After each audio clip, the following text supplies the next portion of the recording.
Dr. Amanda Brooks adjusted her quantum-enhanced display lens as she stood before the gathered alien delegation in the Global Space Initiative's primary conference chamber. The crystalline walls of the facility, built into the side of what was once called Mount Rainier, offered a panoramic view of Earth's restored wilderness, a calculated display of peaceful progress. As you can see, representatives of the Confederation. She gestured to the holographic projection of Earth's latest terraforming project on Mars. Our focus remains purely on sustainable expansion and scientific advancement. Her voice carried the practiced warmth of a seasoned educator, masking years of military tactical training. The Zextal observer, Ambassador Vexlon, moved their crystalline form closer to the projection. Their faceted eyes refracted light in patterns that their species used to express deep interest. Fascinating, Dr. Brooks. Your species has achieved remarkable progress without the usual military diversions that plague developing civilizations. The energy output from these terraforming arrays is impressive. Behind her diplomatic smile, Brooks suppressed a knowing look. The array's energy signatures were carefully calibrated to mask their secondary functions. What appeared to be atmospheric processors contained enough firepower to vaporize a small moon. We've learned from our history, Brooks continued, switching the display to show the ongoing restoration of Earth's oceans. Humanity's focus is on healing, not hurting. Our orbital platforms are dedicated to environmental monitoring and regulation. She didn't mention that each platform could transform into a fully armed battle station within minutes. The delegation moved through the facility, passing research labs where scientists worked on various projects. Each lab was real, each project genuine, but every breakthrough served a dual purpose. The advanced agricultural drones could become swarms of combat units. The medical nanites could transform into weapon systems. Everything had been designed with meticulous attention to plausible deniability. Your species' dedication to peaceful progress is unprecedented, commented secondary observer Renfell, their tentacled appendages gently manipulating a soil sample from one of Earth's restored rainforests. Most species at your technological level would have already established significant military presences throughout their solar system. Brooks led them to the Quantum Computation Center, where massive arrays processed environmental data from across the solar system. We believe in optimizing our resources for the benefit of all life, she explained, watching as the aliens marveled at the processing power dedicated to seemingly peaceful purposes. The computers were actually running millions of combat simulations every second, updating defense strategies in real time. As they completed their tour, Brooks received a subtle neural notification. The Deterrence Division's sensors had detected unusual activity at the edge of the solar system. She maintained her composed demeanor as she guided the delegation toward their conclusion protocols. One final question, Dr. Brooks. Ambassador Vexlon's crystalline form shifted in what their species considered a respectful gesture. We've noticed your deep space research vessels carry significant power cores. Surely this is more energy than needed for simple exploration. Brooks had prepared for such questions. Our ships operate at great distances from established support networks. The extra power ensures they can maintain life support and research capabilities even in extreme conditions. She didn't mention that those same power cores could energize weapon systems capable of reducing a capital ship to atomic particles. The delegation departed, satisfied with their assessment of humanity's peaceful nature. Brooks watched their ship ascend through the atmosphere, her neural link already connecting her to the hidden command center beneath the facility. Status report, she subvocalized, her implants carrying the message through quantum-encrypted channels. The delegation's ship was thoroughly scanned. Dr. Brooks, replied Colonel Marshall's voice in her mind. Their assessment will classify Earth as a Category 3 pacifist world. Our deception protocols remain effective. Brooks allowed herself a small smile as she watched the alien ship disappear into the evening sky. Humanity had learned long ago that the best defense wasn't just a good offense. It was making sure no one knew you had an offense at all. Peace through preparedness, strength through secrecy. As night fell over the facility, Brooks reviewed the alert about the activity at the system's edge. Something was coming, and humanity's carefully maintained masquerade would face its greatest test. But that was tomorrow's problem. For now, she had more delegations to deceive, more peaceful projects to showcase, and more weapons to disguise as scientific instruments. The stars twinkled overhead, and somewhere up there, humanity's hidden fleets stood ready. Just in case, Colonel James Marshall stood in a crystal glass observation deck of Lunar Facility Alpha, watching Earth rotate peacefully in the black expanse of space. His reflection in the reinforced windows showed a man whose stern expression had been carved by decades of maintaining humanity's greatest secret. "Status update on the quantum defense grid," he asked, his voice carrying through the secure command center where officers monitored countless displays showing everything from deep space sensor readings to terrestrial defense readiness. Lieutenant Emily Winters approached with a holographic report hovering above her palm. "All systems nominal, sir. The latest combat simulation achieved a 99.8% effectiveness rating against multiple invasion scenarios. The quantum cores are operating at optimal capacity, and all masking protocols remain undetected.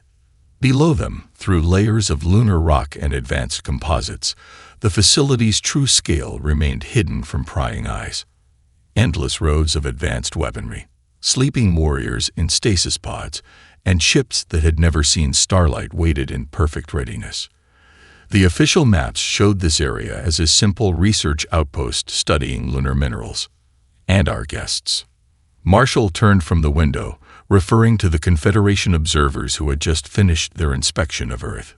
"Completely convinced, sir." Winters brought up footage of their departure. "Their scans detected exactly what we wanted them to see. A peaceful civilization focused on scientific advancement. The quantum camouflage systems performed perfectly." A soft alert chimed through the command center. Chief Technical Officer Robert Hayes appeared on the main screen, his hands dancing over quantum interfaces, deep within the facility's engineering section. "Colonel, we're detecting unusual energy signatures from Grid Section 7. The pattern matches theoretical profiles of stealth technology." Marshall's jaw tightened. "Show me." The main display shifted to a three-dimensional map of the solar system. A cluster of faint anomalies flickered at the edge of their sensor range, like stars struggling to shine through fog. Something was probing their defenses, testing their awareness. "Initiate Silent Guardian Protocol," Marshall ordered, his voice calm despite the implications. Throughout the facility, systems began powering up while maintaining their civilian disguise. "And get me a direct link to Dr. Brooks at the surface facility." The command center transformed around them. Tactical displays emerged from hidden panels, weapon systems came online behind their peaceful facades, and quantum computers began processing combat scenarios at impossible speeds, all while appearing completely dormant to outside observers. "Sir," Winters called out, her voice tense, "the energy signatures, they're moving in a pattern consistent with military reconnaissance. These aren't random anomalies." Marshall watched as more data poured in from their sensor network. Years of training and preparation crystallized into action. "Begin waking the first response teams. Quietly, maintain all surface activities as normal. And send word to Pacific Deep Command. They may need to activate their submersible fleet." Through quantum-encrypted channels, orders flowed to hidden facilities across Earth and throughout the solar system. In underground bases, orbital platforms, and distant outposts, humanity's warriors stirred from their long wait, ready to shed their peaceful masks at a moment's notice. "Dr. Brooks is online, sir," Hayes announced. Her hologram appeared before Marshall, her expression matching his concern. "I assume you're seeing this too, Colonel." "Indeed. Our visitors might have friends they didn't tell us about. How long can you maintain the scientific facade if we need to begin moving assets?" The Global Space Initiative can justify increased activity for at least 72 hours under the guise of a stellar phenomenon study. Beyond that, we'll need something more substantial. Marshall nodded, his mind already calculating scenarios. Keep your cover for now, Doctor. But be ready. Years of preparation may be about to pay off. As the hologram faded, Marshall turned back to the lunar surface visible through the observation deck. Somewhere out there, beyond the peace they'd carefully constructed, something was coming. Humanity's mask of tranquility had served them well, but beneath it lay centuries of martial preparation, waiting for this moment. "Lieutenant Winters," he called out, his voice carrying the weight of command, "begin synchronizing the quantum defense networks. If we're about to have uninvited guests, let's make sure we can throw one hell of a surprise party." The lunar facility hummed with hidden power, its peaceful exterior masking the awakening giant within. Humanity had chosen peace, but they had never forgotten how to wage war. That knowledge, carefully preserved and advanced in secret, was about to become very relevant indeed. Captain Michael Reynolds knew something was wrong the moment the quantum sensors on the Horizon Seeker began displaying anomalous readings. The research vessel, disguised as a simple geological survey ship, carried some of the most advanced detection equipment humanity had ever developed. "Status report," he commanded, watching as his crew worked their stations with practiced efficiency. The ship's interior, while appearing to be standard scientific research design, concealed military-grade systems behind every panel. "Multiple contacts, sir," Lieutenant Sarah Martinez reported from the sensor station. "They're using some kind of phase-shifted cloaking technology, but our quantum arrays are picking up their wake signatures. Configuration unknown.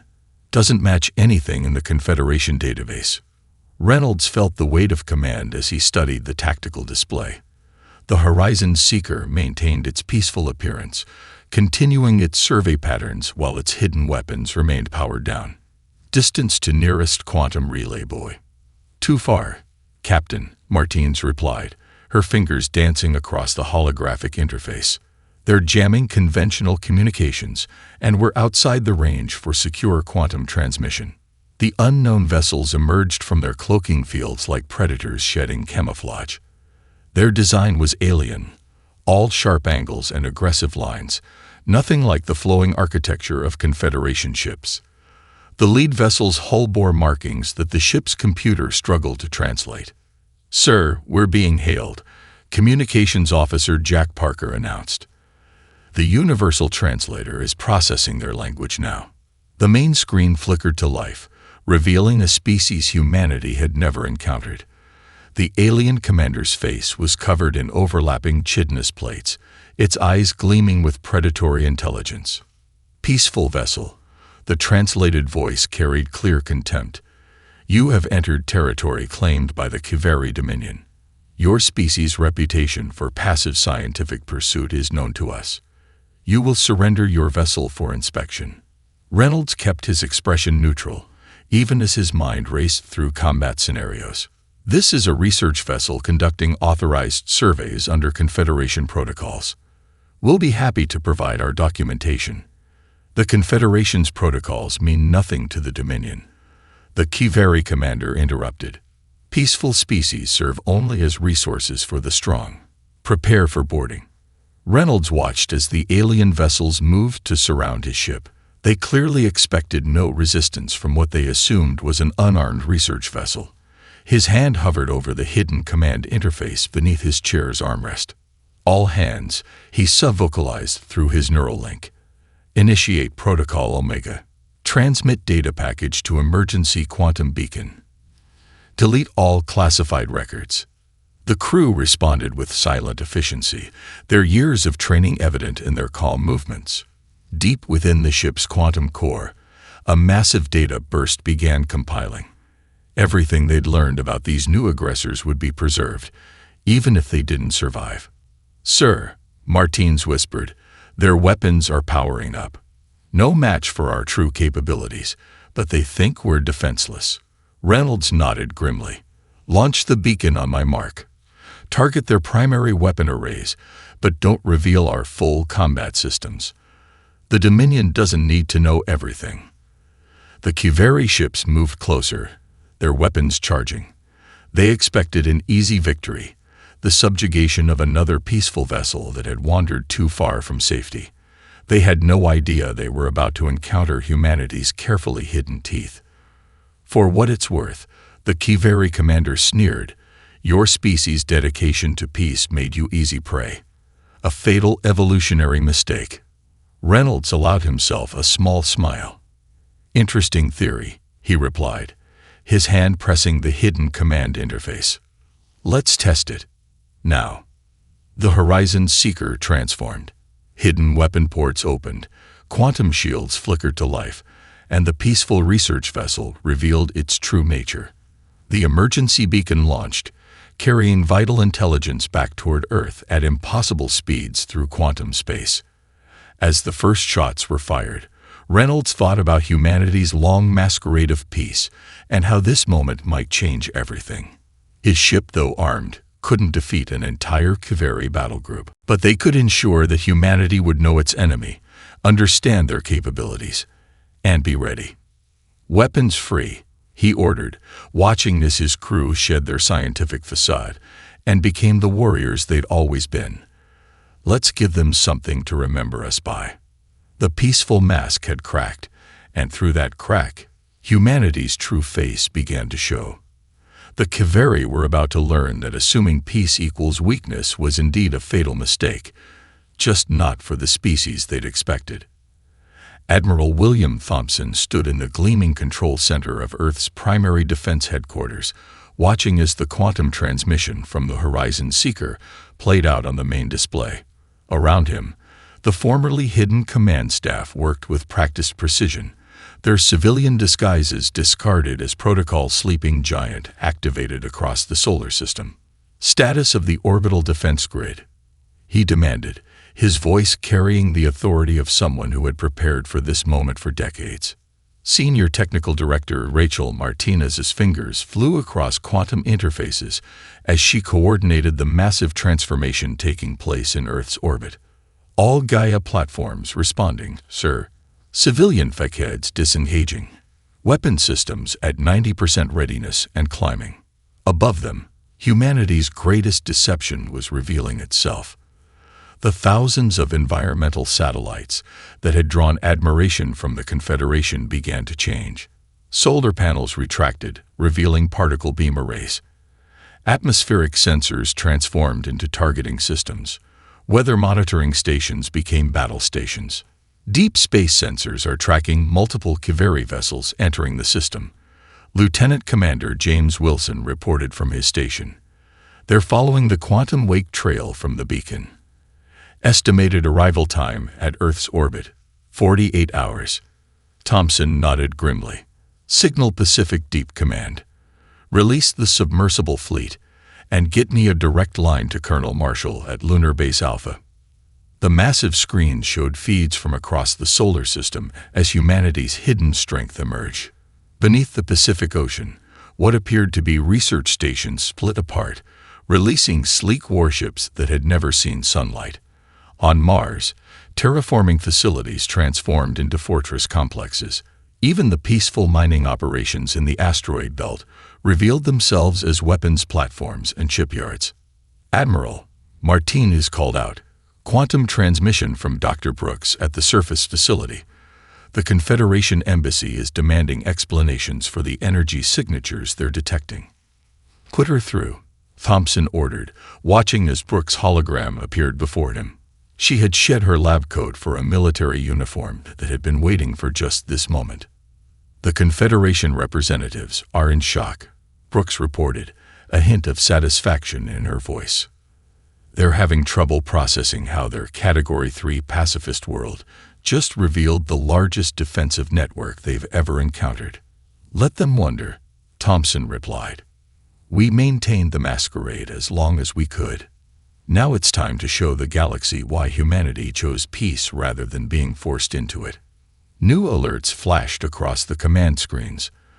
The Kiveri fleet was larger than initially estimated, clearly expecting to find an easy target.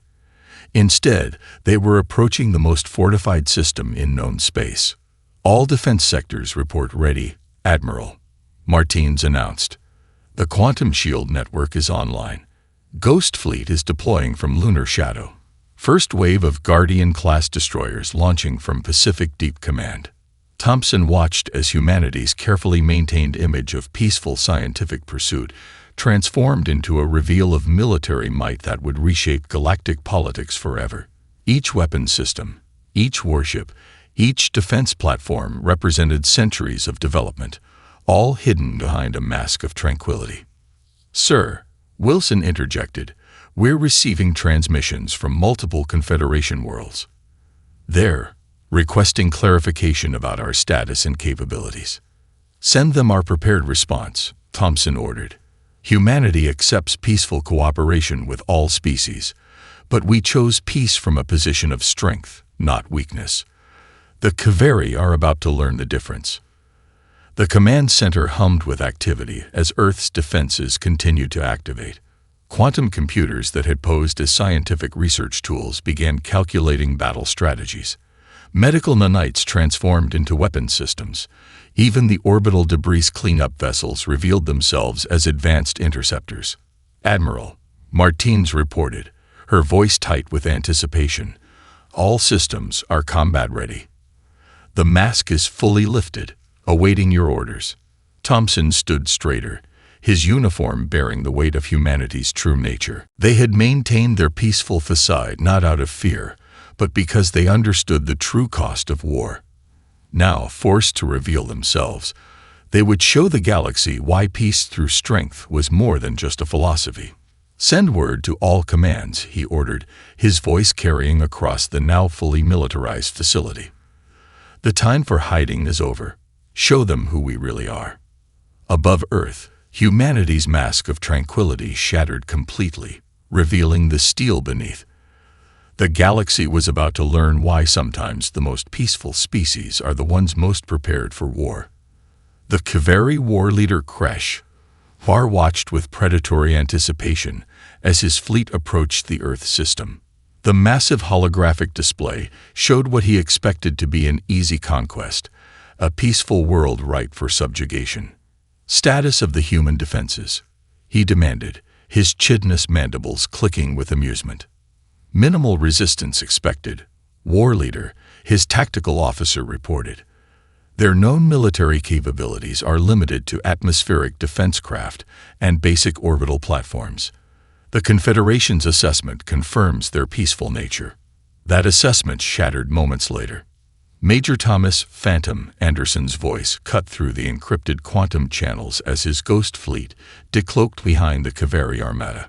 "All squadrons, weapons free. Show them what humanity's been hiding." The supposedly peaceful human ships emerged from quantum shadows, their stealth systems revealing vessels that shouldn't exist. Advanced weapon systems that had been developed in secret for centuries powered up simultaneously. "Impossible."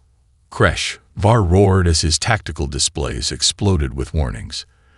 Their technology level was confirmed. They're a peaceful species. Dr. Jessica Hunter stood in Earth's primary shield control center, watching as the planetary defense network activated. "Initiate full-spectrum quantum barriers," she ordered. "Transform all environmental regulators to combat mode." The Kaveri's initial strike, meant to cripple a defenseless world, splashed harmlessly against shields they didn't know existed. The supposedly primitive humans had created defensive technology that surpassed anything in known space.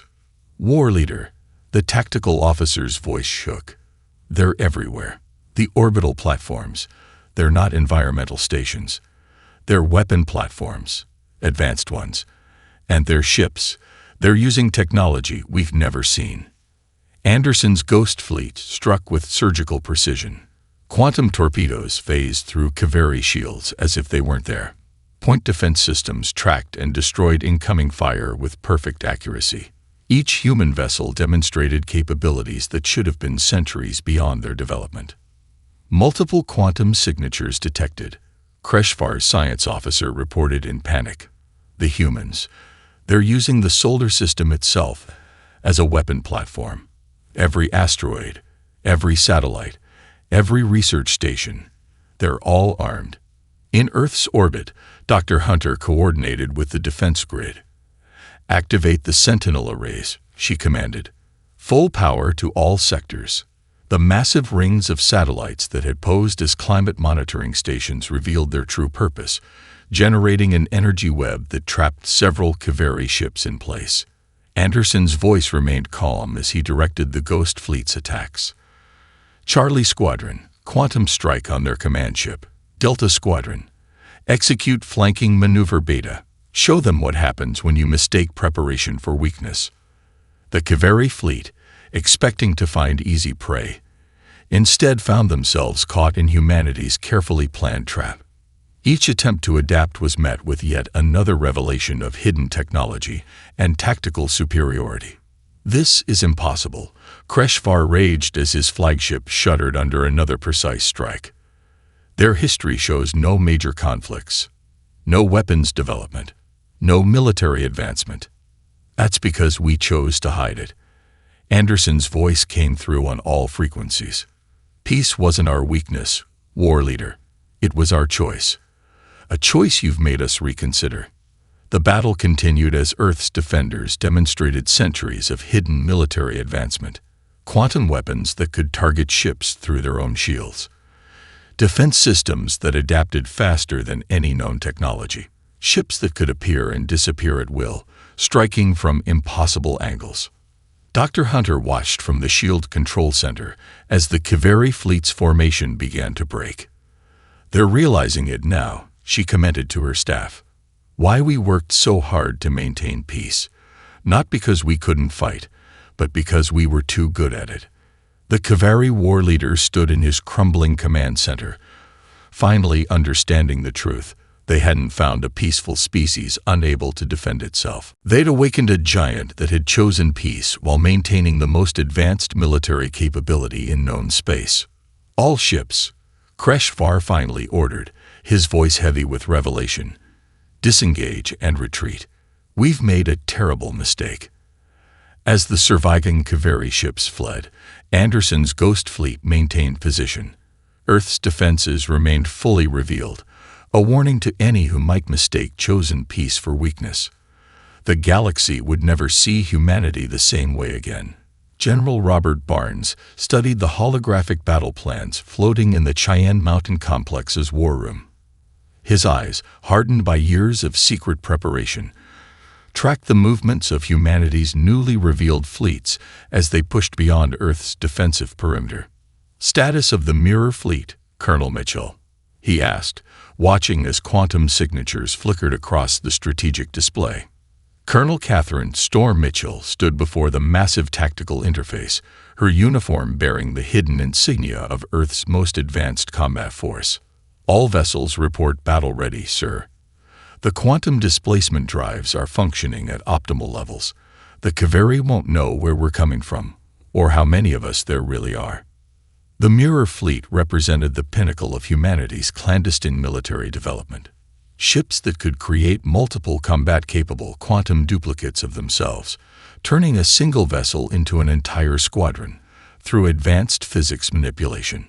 "Begin the counteroffensive," Barnes ordered. "Show them why humanity kept these capabilities hidden for so long." Across the solar system, humanity's forces moved with devastating coordination. The Mirror Fleet split and multiplied, creating a web of quantum-linked warships that appeared to defy the laws of physics. Each vessel could strike from multiple positions simultaneously, their attacks synchronized through technology that had been developed in absolute secrecy. "Sir," Mitchell reported, "the first wave has engaged the Kaveri defensive line around their forward base in the Kuiper Belt. Their commanders are struggling to distinguish our real ships from their quantum duplicates."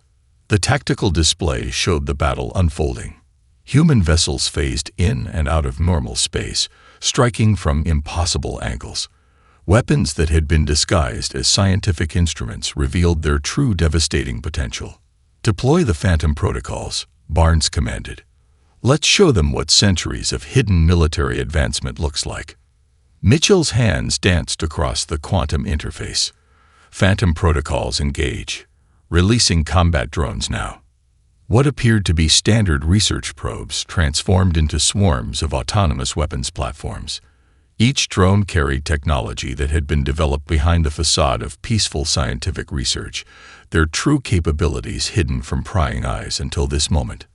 "General," a communications officer called out, "we're receiving transmissions from multiple Kaveri command posts. They're asking how this is possible.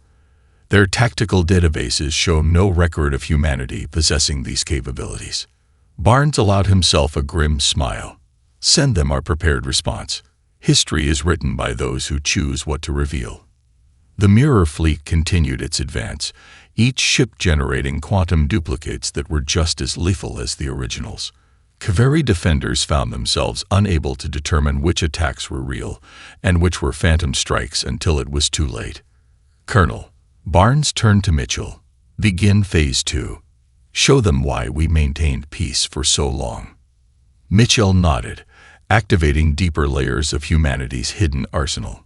Quantum resonance weapons online. Deploying temporal distortion fields. The battle transformed as humanity revealed technologies that the Kaveri had thought impossible. Weapons that could strike across both space and time. Defense systems that adapted faster than any known computer could process. Ships that could appear to be everywhere and nowhere simultaneously. "Sir," Mitchell reported, her voice tight with controlled excitement, "the Kaveri fleet is falling back. Their command structure is breaking down. They weren't prepared for this level of technological superiority." Barnes watched as humanity's forces pressed their advantage. Each engagement revealed new layers of their hidden capabilities, demonstrating why they had chosen to mask their true strength for so long. "Send word to all commands," he ordered. "Execute final attack pattern.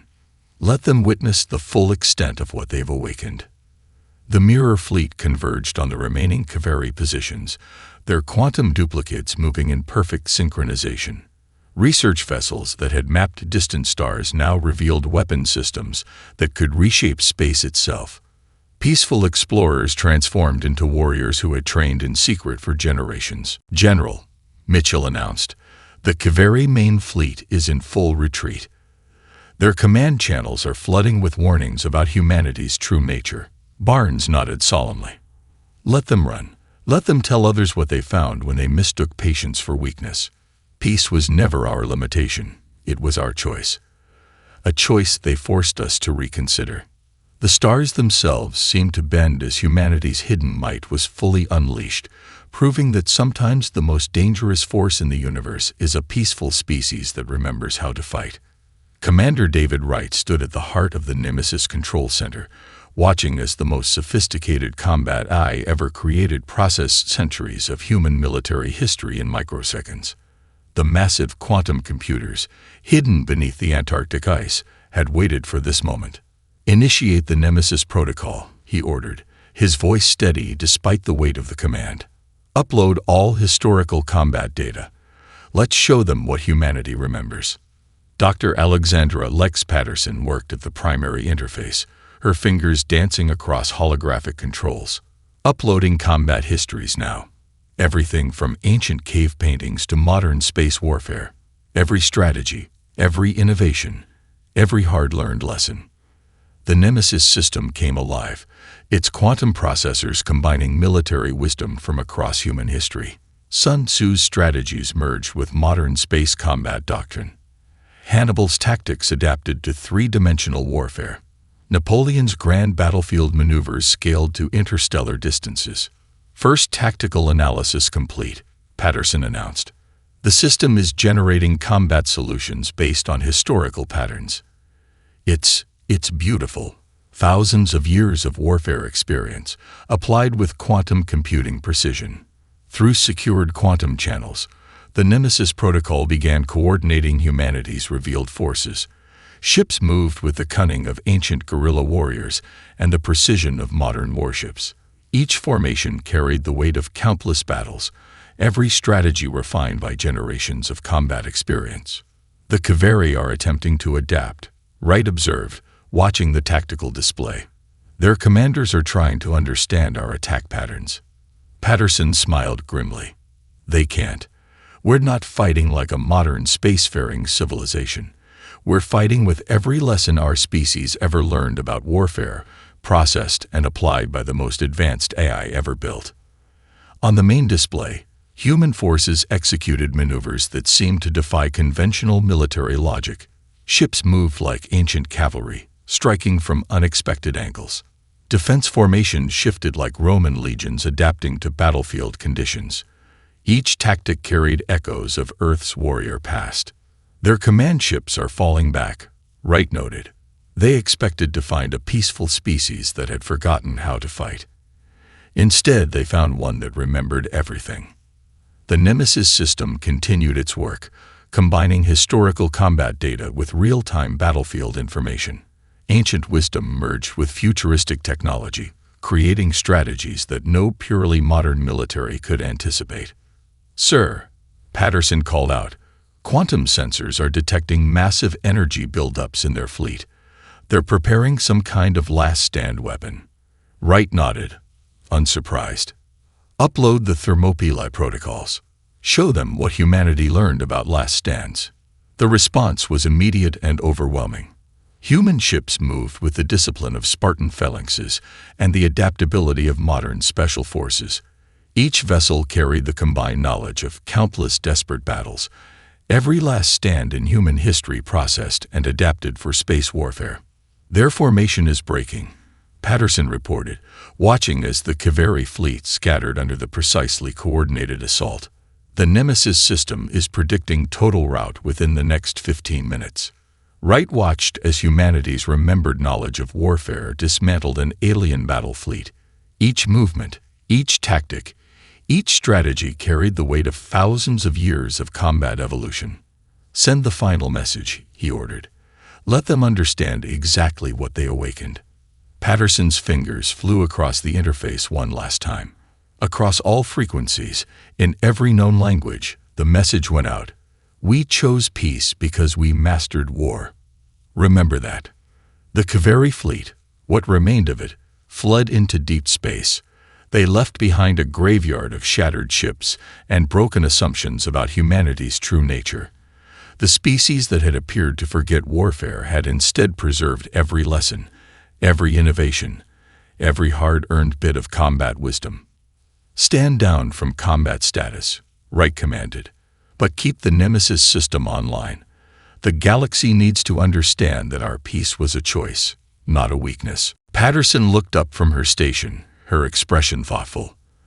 "They'll never see us the same way again, will they?" "No," Wright agreed, watching as the tactical display showed the retreating enemy fleet. "But maybe now they'll understand. We didn't maintain peace because we couldn't fight. We maintained it because we knew exactly how well we could." The Nemesis system continued its silent vigil, humanity's collected military wisdom standing ready. A reminder to all that sometimes the most dangerous species isn't the one that loves war, but the one that remembers every detail of it while choosing peace. Fleet Admiral Jennifer Kelly stood before the assembled Confederation Council, her presence commanding attention in the Grand Chamber. The peaceful mask that humanity had worn for so long was gone, replaced by the confident bearing of a warrior culture that had chosen restraint. "The Kaveri fleet has been contained," she announced, her voice carrying across the stunned silence. "We offer them, and the galaxy, a choice: coexistence or consequences." The council chamber erupted in a chaos of voices. Species that had dismissed humanity as simple peacekeepers now faced the reality of their true capabilities. The holographic displays showed the aftermath of the battle. Advanced human warships maintaining a precise formation around the defeated Kaveri forces. "How?" The Confederation's high speaker, a being of pure energy contained within a crystalline matrix, pulsed with confusion. "Your species showed no signs of such military advancement, no indication of these capabilities." Kelly's response was measured, carefully chosen. "We'd remembered something most species forget. True peace comes from choice, not necessity. Every research vessel you praised, every environmental platform you admired, served dual purposes. We advanced our capabilities in plain sight, hoping we'd never need to reveal them." The tactical displays shifted, showing the full extent of humanity's hidden strength.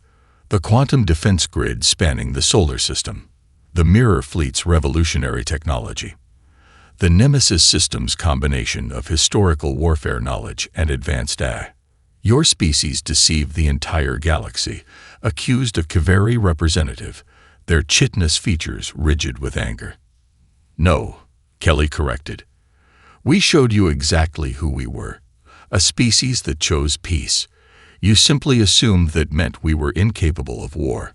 That assumption was your mistake, not our deception. Dr. Amanda Brooks, now wearing her full military insignia, stepped forward with data streams displaying humanity's true technological achievements.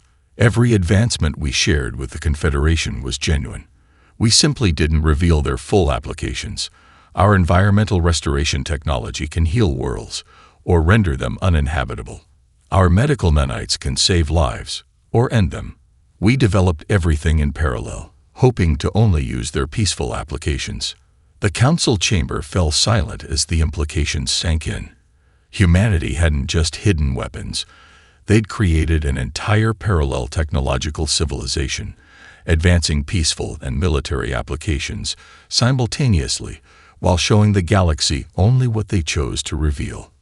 "What are your terms?" the High Speaker finally asked. Kelly's response was firm but fair. The Kaveri will withdraw to their original territories. All species that wish to maintain peaceful relations with humanity will find us unchanged, collaborative, helpful, dedicated to advancement.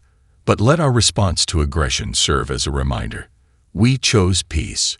We can unchoose it. The Confederation Council erupted in discussion again, but Kelly's attention turned to a private quantum communication from her command staff. The Kaveri fleet's remnants had been completely contained, their weapons disabled by technology they hadn't known existed until it was too late. "Admiral," Brooks whispered, "should we begin returning our systems to their peaceful configurations?" Kelly considered the question carefully. "Maintain current status," she decided. "The galaxy needs time to adjust to the new reality. Sometimes the best way to preserve peace is to remind everyone why it's preferable to the alternative."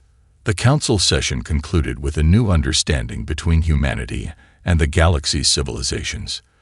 The peaceful species that had seemed an easy target had revealed itself to be anything but, yet still chose diplomacy over domination.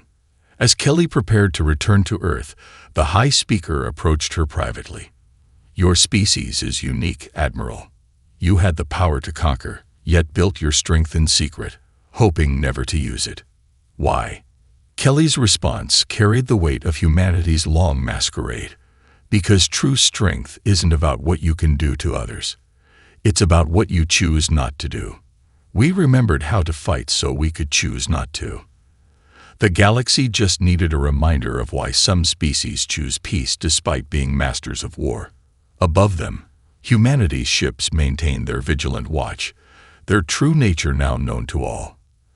The mask of peace had been replaced by something more complex, the face of a species that had perfected the art of war while praying never to use it, that had chosen peace not from weakness, but from wisdom. The galaxy would never be the same, but perhaps, Kelly thought, it would be better for understanding that sometimes the most peaceful species are the ones most capable of war.